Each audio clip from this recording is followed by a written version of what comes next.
Yes, this coffee habit is aging your skin. There's one best way to take coffee. Do you start every day with it? Well, 70% of adults drink coffee every day. Globally, over 1 billion people have a daily cup of coffee. If you're brewing it wrong, you're likely spiking your LDL cholesterol, aging your skin, and even raising your cancer risk. Yep, your cancer risk. I'll explain. But done right, it might just be one of the healthiest things you consume all day. I truly believe that. Let me break it down. Now, before we go on, I truly appreciate your subscribing. It helps me greatly. Please do so now. Click that like button right here and subscribe. I appreciate it. And yes, coffee is a double-edged sword. It's loaded with polyphenols. We like that. Antioxidants that protect against DNA damage. We want that. We want the protection. Boosts skin glow, and even it slashes dementia risk by up to 50%, possibly. Still researching that part, but there's data. But here's the catch. It also contains oily compounds called diterpenes, specifically cafestol and K-wall. And they don't just taste earthy, they can raise your LDL cholesterol by as much as 30 points in just weeks. Just weeks.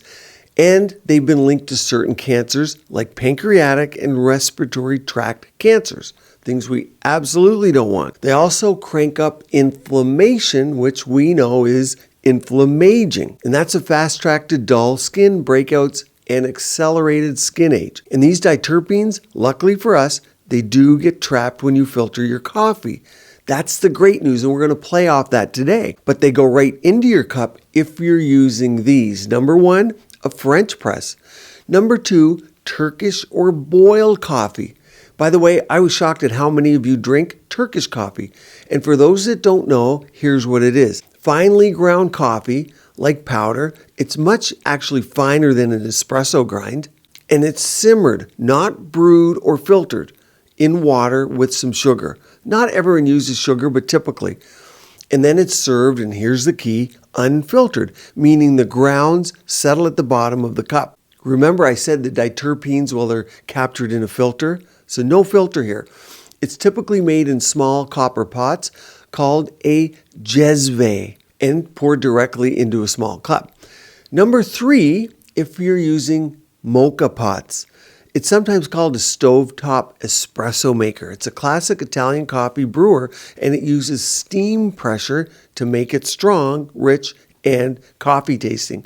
It's not quite an espresso, but it's bolder than drip coffee. Again, not filtered. There are 3 chambers used: a bottom filled with water, middle, which is a filter basket packed with finely ground coffee, and third, a top chamber where the brewed coffee collects. Number 4, if you're having an espresso, to a lesser extent, but I'll tell you more about this in a minute because that's what I drink, espresso. And trust me, I was scared when I was making this video and researching as well. But this is a special case, and I'll tell you why in a moment. So on the other hand, how do you best keep the glow and ditch the risk? Well, remember I said filtering? Use a paper filter, one without microplastics, because I know a lot of you are going to say, well, the filters have plastics. We don't want microplastics.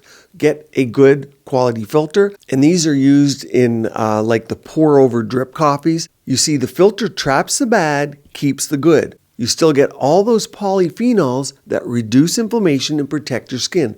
In fact, filtered coffee is actually associated with a 20% lower cardiovascular mortality and longer lifespan, if you're worried about that LDL I talked about. Espresso, okay, it's still okay in moderation. It's concentrated and antioxidant rich, and that's why. Just don't drink 6 of these a day. In other words, the good here outweighs the bad due to the extraction of the polyphenols in an espresso drip. Very powerful. Now, people often ask me, Rajani, what about instant coffee? Well, you'd be surprised to know it's surprisingly safe from diterpenes. And most instant coffees do have a lot of antioxidant content. For me, I don't like the taste of them, but worldwide, it's commonly drunk. Why then is filtered coffee actually a glow-up tool? Now, before we go on, I know what you're thinking. You want the most caffeine possible. Which brew? Number 1, Ristretto. Number 2, Espresso. And the French press, well, it's all the way down here. Look, 89 milligrams. Let's move on. Well, we now got rid of the diterpenes. We know about those. It turns out the antioxidants in coffee reduce DNA damage by about 23%, helping preserve collagen and brighten your skin tone. But if you're using the unfiltered methods, you're also flooding your system with the LDL raising fats that cause the chronic inflammation. More inflammation, more wrinkles, period. So next time someone tells you coffee's bad for your skin, tell them only if you brew it wrong. Here's your call to action today. Switch to paper filtered coffee.